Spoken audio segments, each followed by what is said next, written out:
Là-bas. Ils attendent l'argent. Oui, vas-y, Miami, on t'écoute. Bonsoir. Euh, Bonsoir, donc moi je suis Mimodia, je suis Ah, journaliste. Mimodia, oui, pardon, excuse-moi. Ouais, il n'y a pas de souci, mon frère. Mhm. Donc je voulais intervenir par rapport à la thématique. Moi, honnêtement, quand IB arrive au pouvoir, moi ici à Paris, je faisais partie des gens qui l'ont soutenu. On a même fait des manifestations pour le soutenir. Moi Mais à un moment aussi. donné, quand je me suis rendu compte que ce mec-là c'était un marmailleur, j'ai pris la tangente automatiquement et je me suis séparé de tous mes amis panafricanistes. Aujourd'hui,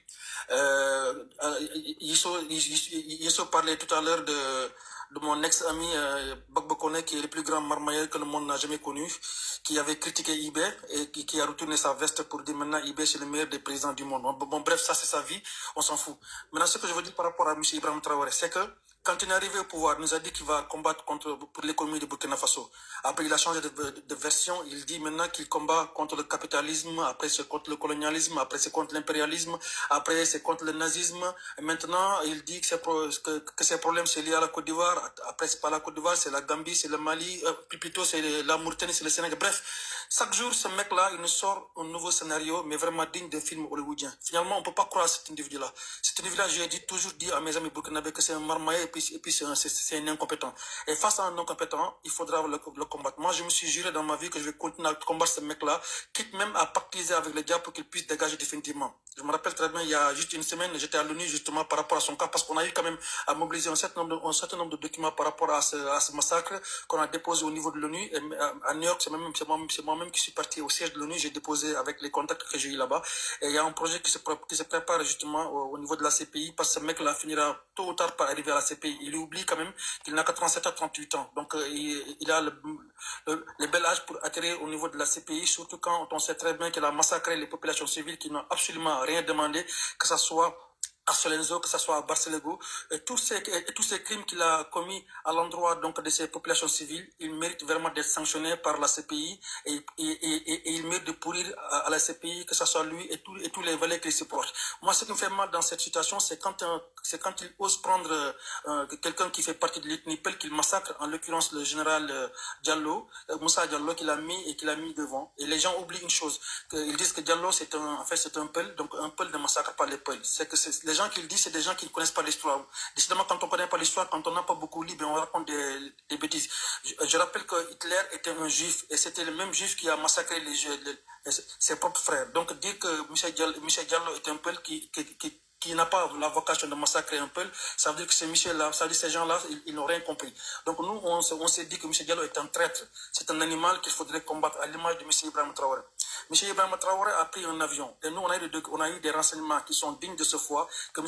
Ibrahim Traoré a payé 200 millions de francs CFA pour qu'il soit escorté. Et même, c'est même pas la Russie qui l'a demandé, c'est lui-même qui a imposé à la Russie pour qu'il soit escorté, pour que le monde entier puisse savoir que M. Vladimir Poutine a envoyé des avions. Sauf que ces avions, il les a payés. Et ça, il le fait juste pour sa propre bouche, pour que les gens puissent dire qu'un jour, parce que très bien, il sait très bien qu'il ne va pas pérenniser au pouvoir, parce que quelqu'un qui arrive au pouvoir par les armes finira par périr par les armes. Donc, ce Michel-là, il est en train de préparer son avenir, pour qu'un jour, quand il sera tué, déjà du moins, excusez-moi du mot, pour que les gens puissent lui faire un mausolée à l'image de Thomas Sankara. Donc, il cherche un nom sur le dos du contribuable burkinabé. Et ça, c'est ça que les gens n'ont pas compris. Ce Michel-là n'est pas là pour combattre le terrorisme. Parce que s'il voulait combattre le terrorisme, il aurait mobilisé tous les moyens nécessaires pour combattre le terrorisme. Non, il ne combat pas le terrorisme. Yeshua a dit tout à l'heure quelque chose qui est très important. Par rapport même aux prisonniers qui ont été libérés. Mais ces prisonniers-là, mais ils vont arriver, ils vont pas rester au niveau du Burkina Faso, ils vont essayer de s'enfuir. Qui nous dit que ces prisonniers ne sont pas des violeurs, des criminels? Ils vont atterrir soit en Côte d'Ivoire, ils vont tuer des Ivoiriens, ils vont tuer des Ivoiriens, ils vont atterrir peut-être même en Mauritanie ou au Sénégal ou ailleurs. Donc ces gens-là, c'est dangereux. C'est pour cette raison qu'aujourd'hui, tous les pays qui sont limitrophes du Burkina Faso essaient quand même de fermer leurs frontières. Ce n'est pas parce qu'ils ne veulent pas, parce qu'ils n'aiment pas le Burkina Faso, au contraire, parce que le Burkina Faso les accuse, et pas en plus, au-delà de cela, Burkina Faso fait livrer des bandits qui vont venir dans le territoire. Donc c'est normal que les gens ferment leurs frontières. Donc à un moment donné aussi, bon, c'est facile de vouloir dire que même les morts sont contre Ibrahim Traoré. Non, les gens ne sont pas contre Ibrahim Traoré. Les gens sont contre la politique belliqueuse et belliciste que M. Ibrahim Traoré est en train d'imposer aux Africains. Et ça, c'est une vérité. Maintenant que les gens disent qu'Ibrahim Traoré est un Thomas Sankara, non, ce Michel-là n'est pas Thomas Sankara. il ne fait rien Thomas Sankara. Thomas Sankara dit allons-y à gauche, IB va à droite. Tout ce que Thomas Sankara recommande, IB fait le contraire. Donc, à un moment donné aussi, il faut que ces pseudo-panafricanistes qui ne sont là que pour leur propre bouche, on les connaît. Hein. Moi, je dis à Paris, ici, on sait qui est qui. Je me rappelle très bien quand ils voulaient aller voir Ibrahim Traoré. Ils ont fait des réunions ici. Ils voulaient même que je vienne. Je dis, moi, je ne viens pas à cette réunion. Si s'agit, par exemple, d'aller voir M. Ibrahim Traoré et qu'on sait très bien qu'un jour, peut-être ce mec-là risque de se retourner contre la population. Vous tous qui avez pris des photos et qui ont pris de l'argent, c'est documenté. C'est pour cette raison qu'aujourd'hui, à Paris, il n'y a aucun de ces activistes marmailleurs là qui m'osent m'attaquer, parce qu'ils savent très bien, je sais comment ils ont touché et comment ils ont été conviés là-bas. Moi, je les ai dit, si vous voulez défendre l'Afrique, n'allez jamais voir ces présidents-là qui viennent, parce que si vous allez là-bas, les gens là vont essayer de vous acheter, et ils vont acheter votre dignité. Et une fois, un jour viendra où ils vont commettre des bêtises, mais vous serez mal placé pour pouvoir les juger. Aujourd'hui, j'ai eu raison. La preuve, Mme Nathalie Yambe, qui critiquait Mbalo il y a 3 ans, il est parti voir M. Mbalo, elle est revenue dire maintenant, comme Mbalo l'a donné beaucoup d'argent, elle est revenue dire maintenant que Mbalo est le meilleur président du monde, etc. Alors que Mbalo aujourd'hui ne veut même pas organiser d'élection. Voyez-vous, en fait, ces gens-là, ils sont dans un perpétuel dynamisme de contradiction. Que ce soit tous les panafricains, vous voyez, tous ces gens-là, Wallahi billah, c'est des menteurs. C'est des menteurs, c'est des gens qui ne sont là que pour défendre leurs propres intérêts. Moi, je connais des activistes panafricains qui étaient à Paris, mais qui ont totalement déménagé, qui sont partis soit en Afrique du Sud, soit au Ghana ou ailleurs, et puis ils sont en train de survivre sur le dos des contribuables du Burkina Faso et des pays de l'Est. Et ça, c'est des choses qui sont documentées, qui sont connues par tous.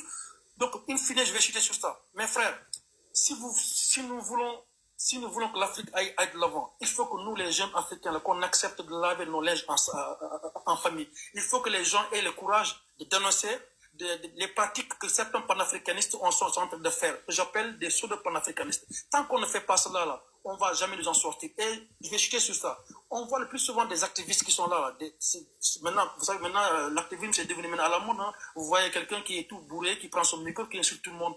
Quand vous n'êtes pas à Ibrahim Traoré, vous êtes des escrocs, vous êtes des vendus, vous êtes extra. C'est ce que m'avait Bakbokone même qui m'a dit que moi, Mimodia, je suis sénégalais, je ne dois pas parler au nom du Burkina Faso. Alors que très bien, quand il combattait contre Alassane Ouattara et les autres, il m'avait invité. J'étais venu. Donc, quand moi, je suis de l'autre côté, je suis un bon militant, je suis un bon panafricain. En revanche, quand il va se dans les bêtises, ben non, Mimodia n'est plus un bon panafricain. Il est vendu, il a été acheté par les Américains. Donc, tout ce qu'il a, ce sont les Américains qui le donnent.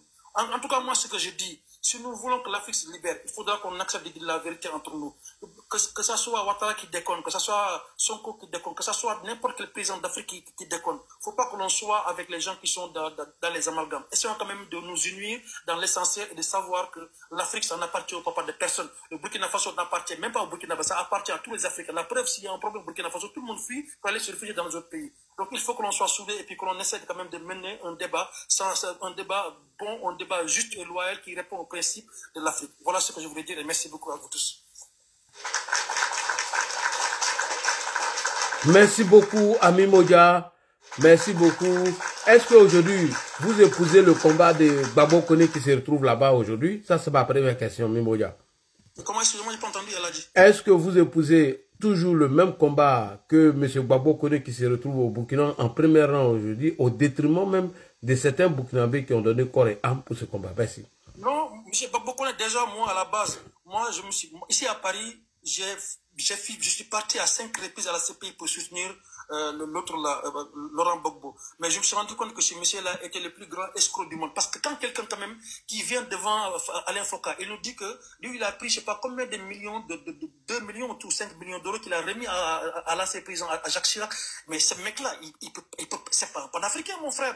Quelqu'un qui prend l'argent du contribuable du Burkina Faso, de la Côte d'Ivoire et qui remet un président et qui revient nous dire que lui c'est un panafricain. Depuis ce jour-là, je suis sorti de cet individu-là. Cet individu n'est pas un panafricain. En tout cas, toutes les personnes qui ont été avec Laurent Gbagbo ne sont pas des panafricains. C'est tous des marmailleurs. C'est pour cette raison, étant donné que Gbagbo connaît, soutient Laurent Gbagbo, moi je lui dis, toi, on était amis. Va-t'en, moi je m'en vais. Et aujourd'hui, les gens oublient. Quand Ibrahim Traoré est arrivé au pouvoir, c'était même ce Gbagbo Koné d'ailleurs, qui était là en train de le vilipender en disant ce petit est un marmaillé, ce petit est une arnaque. J'ai même repris dans mes vidéos que j'ai montées, que je les partage. Aujourd'hui, je demande à Gbagbo Koné s'il ose m'attaquer. Non, il n'osera jamais m'attaquer. Tous les marmailleurs que vous voyez ici à Paris, là, les gens qui se disent que c'est des activistes panafricains là, ici à Paris, comme je dis, on sait qui fait quoi. Ils savent, ici on se connaît très bien entre nous. Hein. Maintenant, ils peuvent aller marmailler dans des panels ou faire leurs vidéos, etc. Mais ici, là, on sait qui est le patron. Moi, je les ai toujours dit, ici à Paris, là, on sait qui est patron, on sait celui qui organise des manifestations, celui qui a l'aura ici. On le sait très bien. Maintenant, c'est Gbagbo Kone, c'est un vendu. C'est un vendu, c'est un escroc et c'est quelqu'un à combattre. Parce que j'ai dit aux gens de Burkina Faso, il n'y a qu'à faire attention. Cette individu va changer de camp. Aujourd'hui, s'il y a un autre président qui va arriver, il va encore changer de veste. Donc c'est quelqu'un qui ne croit en rien. Donc Gbagbo Kone, je le combattrai jusqu'à la fin de ma vie. On se connaît très bien. Il a mon numéro. Même quand j'avais voulu organiser une manifestation à Paris contre IB, la manifestation à Paris contre IB, c'est moi-même qui l'ai organisée ici. Il m'a appelé en disant, ouais, Mimo, tu fais fausse route, tu dois pas organiser une manifestation parce que lui, c'est un acte, parce que IB, c'est un panafricaniste. Toi, si tu dois être panafricaniste, je dis non, le panafricanisme n'appartient pas de personne. Et puis moi, je ne suis pas mouton d'Ibrahim Traoré. C'est pas parce que vous avez applaudi Ibrahim Traoré que moi, je dois applaudir Ibrahim Traoré. Non, être panafricain, c'est parce que les gens ne savent pas, mais ils ne savent même pas la définition entre la différence entre être panafricain et être panafricaniste, être panafricain. Être panafricaniste, c'est aimer l'union de l'Afrique. Être panafricain, c'est aimer l'Afrique. Donc moi, j'ai toutes ces deux casquettes-là. Donc au nom de quoi, moi, je vais aller suivre les moutons parce que Gbagbo Kone est parti voir... il est parti voir Ibrahim Traoré parce que moi, Zulu est parti, parce que Gounti est parti. Au nom de quoi je vais le suivre? Non, je ne suis pas mouton. Je suis libre de mes choix. Quand je vois qu'un dirigeant africain est sur une mauvaise voie, et je pense que le devoir d'un activiste et d'un panafricaniste, surtout, c'est de prendre du recul, de réfléchir et de dire à son mec qu'il fait fausse route. Je pense que tous les activistes doivent se comporter comme ça. Mais malheureusement, ces gens-là, non seulement ce ne sont pas des activistes, et puis ce ne sont pas des panafricanistes, c'est des gens qui suivent l'argent. Et quand on suit l'argent, ben, l'argent te détruit. Ok, il y a Uzo qui a une motion pour vous. Vas-y, Uzo, ouvre ton micro. J'attendais qu'il chute rapidement avant de... La motion pour le frère même, c'était juste où il parlait de Gbagbo Kone, c'était un marmailleur. Moi, mais je dirais même, Gbagbo Kone, même là, c'est même pas la question d'être marmailleur, frère. C'est Ibrahim Traoré qui est une malédiction incarnée au Burkina Faso. Parce que quand tu te réfères déjà à la vidéo de Gbagbo Kone où il a accusé Ibrahim Traoré publiquement, en disant à Ibrahim Traoré que c'est lui qui a formaté un complot pour qu'on puisse attaquer ses frères d'armes au niveau de Gastoundé. Mais c'est grave comme accusation. Oui. Et si Ibrahim Traoré, après avoir vu ces sorties-là, décide que ce même Gbagbo Kone puisse se présenter aux côtés de Oumarou Diabré, qui est le frère ou bien je ne sais pas quoi, que même un protocole au niveau de la sécurité, même pour les informations de sécurité au Burkina Faso, c'est qu'il y a un problème. Parce qu'accuser quelqu'un de pouvoir comploter pour assassiner ses frères d'armes, mais c'est grave comme accusation. Est-ce que Gbagbo Kone a présenté ses excuses à Ibrahim Traoré au Burkinabé? Non, il allait encore plus loin. Et Gbagbo Kone a traité des Burkinabés de n'importe quoi. Il a même dit qu'on doit les dégager de la Côte d'Ivoire. Est-ce que ce n'est pas ce même Gbagbo Kone qui a été reçu comme un héros à l'aéroport de Ouagadougou? Oui, c'est le même Gbagbo Kone. Donc le problème, moi je pense que ce n'est pas Gbagbo Kone. Le problème, c'est ce type de Burkinabé qu'Ibrahim Traoré a réussi à installer au Burkina Faso. Des Burkinabés qui sont lobotomisés, des Burkinabés qui sont devenus indignes, qui n'ont pas de dignité, qui ne sont plus des patriotes, qui ne sont plus des intègres. Donc c'est ça le problème. Moi je pense qu'on doit plus se focaliser sur ces panafricains à 2 balles au Burkina Faso qui sont en train de déterminer l'image de notre pays. Sinon le problème c'est pas Gbagbo Kone. Pour toute personne réfléchie, est-ce que Gbagbo Kone peut aller en Côte d'Ivoire réunir même les élèves de sucre niveau CM1? Vous êtes sûr qu'on peut écouter Gbagbo Kone? Niveau lycée, on peut l'écouter? On ne peut pas l'écouter. Mais au Burkina, je vous dis, l'amphithéâtre, on invite des étudiants de l'université qui viennent s'asseoir pour écouter un morveux comme Gbagbo Kone, qui ne sait même pas placer 20 compléments, mais c'est grave. Monsieur Yesso, je ne te coupe pas, monsieur Yesso. En fait, ce que tu dis, c'est une vérité. Parce que pourquoi je le dis? Parce que monsieur Gbagbo Kone, moi, il m'a accusé, il a fait un post, plusieurs posts d'ailleurs, et des lives sur moi. Il a fait, je ne sais pas, presque 3 heures de live sur moi. Il a dit que moi, je t'ai vendu, que moi, il m'a conseillé de ne pas faire la manifestation extra. Il m'a appelé vers 3 heures du matin. Il m'a envoyé un message vocal, il a fini par supprimer. Parce qu'à 3 heures du matin, les gens dorment. Mais comme lui, il n'a pas de travail, c'est que c'est un marmaille, il ne dort pas. Donc, il peut envoyer des messages à 3 heures du matin. Moi, je travaille, je suis informaticien. Donc, du coup, le lendemain, je l'ai rappelé à 11 heures. Il m'a dit, Mimo, je voudrais que tu sursois à ta manifestation. J'ai dit, pourquoi tu veux que je sursois? Il m'a expliqué. J'ai dit, écoute, moi, je ne fais pas d'une association, je ne peux pas sursoir. Parce qu'on est une organisation, laisse-moi d'abord discuter avec les gens pour voir qu'est-ce qu'ils ont décidé. Comme tu m'as posé la question, tu m'as demandé. Donc, moi, je le vois. Il m'a dit, non, il faut que tu supprimes ça. J'ai dit, mon frère, tu n'es ni mon père, ni ma mère. Mais comme tu parles comme ça, je ne vais pas supprimer. Il est parti faire un live, il a parlé sur moi, etc. Moi, je l'ai appelé. Je l'ai appelé en présence de monsieur qui s'appelle Aladji Loukman. Je ne sais pas si vous le connaissez d'ailleurs. C'est un activiste qui est avec moi d'ailleurs. C'est un Camerounais, mais il est à Paris. Donc, on l'a même enregistré.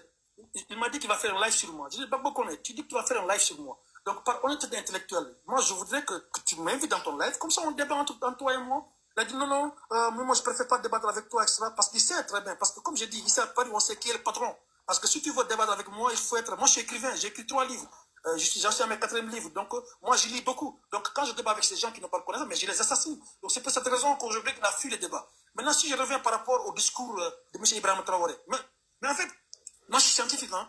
Quand M. Ibrahim Traoré se permet d'aller dans un amphithéâtre, alors ce jour-là, il a d'autres compétences, hein, les conférenciers universitaires d'ailleurs, pour quelqu'un qui est un ingénieur.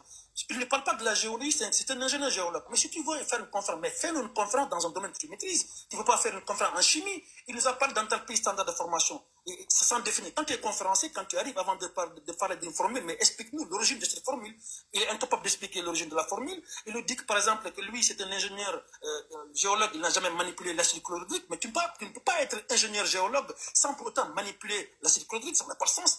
En tout cas, si tu es ingénieur, donc ça veut dire que tu as touché tes diplômes. Deuxième chose, depuis qu'il est venu, il sait très bien que lui, il est né en 88.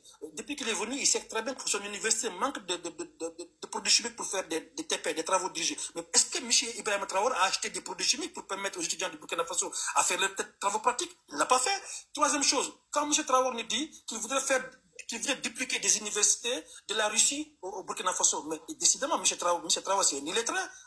Ses diplômes doivent être vérifiés. On ne duplique pas une université. Au contraire, on essaie de faire une duplication de formation des modules universitaires. C'est ça qu'on fait. Tu ne peux pas dupliquer l'université, ça n'a pas de sens. D'ailleurs, même, il nous dit, il oublie une chose. Il dit que les Africains sont des incapables. Quand les universités du Burkina Faso sont partis voir le Barry Théonian, qui est l'actuel directeur de cabinet du professeur de Maïfaï, qui est un universitaire mathématicien reconnu, qui a monté beaucoup de formations au Sénégal, ils sont venus pleurer devant les genoux de Barry Théonian en demandant à M. Barry Théonian de lui transmettre l'université UVS. UVS, c'est l'université virtuelle. Donc ça veut dire que tu es chez toi, tu fais les cours en ligne. Il a donné, le professeur a pris tous les modules, il a donné ça aux universités de Burkina Faso, qu'ils ont exploité en 2 ans, 3 ans, ils ont mis à la poubelle parce que c'est des incompétents. Donc voyez-vous, l'Afrique a des connaissances. Pourquoi pleurer, aller jusqu'en Russie et même dire, d'ailleurs, et ce qui est grave d'ailleurs, il se met à dos les Russes contre les autres populations. Il est l'avocat du diable. Il dit par exemple que c'est Mendeleev qui a découvert la science. Non, c'est faux. M. Mendeleev n'a pas découvert la science. M. Mendeleev, il a découvert le tableau, il a fait le tableau de la classification périodique pour découvrir les propriétés des éléments. C'est ce qu'il a fait. Mais dire que la science elle est née en Russie, c'est faux. La science elle est née depuis l'époque de périodique. Il y a Thalès qui est né vers les années 625 avant Jésus-Christ. Il y a Pythagore, etc. Donc dire quand même que les gens sont contre les Russes parce que tout ce que les Russes ont découvert, les gens mettent ça à la poubelle. Donc il se transforme en avocat du diable. Ce mec-là est un dangereux. Il est un mec très dangereux. Il est dangereux pour la science. Il est dangereux partout. Il ne lutte pas contre le tourisme, il divise le peuple africain. Depuis qu'Ibrahim Traoré est venu, il ne fait que diviser. Mon Dieu, mais il faut l'arrêter, ce type-là. Mais il faut l'arrêter. Mais comment l'arrêter? Là, c'est la véritable question. Comment l'arrêter? Parce que le mec qui est prêt à mourir pour se faire un nom, le mec qui n'est pas prêt à lutter contre le terrorisme. Donc, voyez-vous, ce type-là, il est dangereux. Il est très dangereux. Et puis, c'est quelqu'un que moi, je combattais toute ma vie. Moi, j'ai dit, aujourd'hui, moi, je n'aime pas le djihadisme parce que quand quelqu'un prend une arme et puis retourne cette arme contre sa nation, qu'il soit Peul, Mossi, Bambara, etc., cet individu, il doit être éliminé. On est tous d'accord que le terrorisme n'est pas bon. Parce qu'aujourd'hui, si le Burkina Faso tombe, ben, c'est une porte d'entrée pour que l'AS tombe. Nous, on ne veut pas que l'AS tombe, on veut que l'AS évolue. Mais si le Burkina Faso tombe, ben, les autres présidents, Assimi ou Tchani, ils vont être contre l'homme fort qui est venu Burkina Faso. Donc, finalement, c'est l'AS qui tombe. Donc, nous, on veut que l'Afrique s'unisse à travers des micro-États. Mais comme cet individu-là, c'est un marmailleur et puis il est là pour sa propre gueule, mais nous, on prie pour que l'AS tombe. Pour que l'AS tombe. Comme je dis, s'il faut brûler l'Afrique tout son ensemble, nous allons continuer à brûler l'Afrique tout son ensemble à cette condition que puisse renaître de ces centres des hommes dignes, des hommes qui sont capables de faire renaître l'Afrique dans de bonnes conditions. Pas Ibrahim Traoré, tout sauf Ibrahim Traoré. Moi, aujourd'hui, je le combats et je le combattrai jusqu'à la fin de mes vies. Merci beaucoup, notre frère Mimodia. Vraiment, votre intervention.